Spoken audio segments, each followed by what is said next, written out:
Yeah, we were eating puffins. Yeah, we ate it. It was very good. Yeah. I tell a lot of people about Iceland food. And what that eating well is a good thing.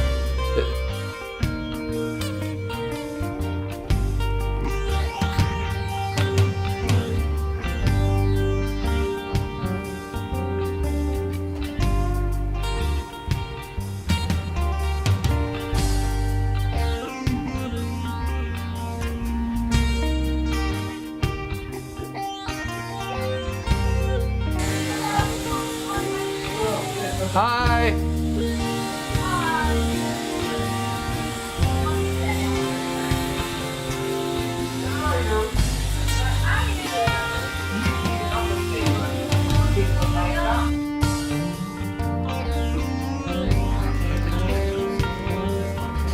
Kidding me.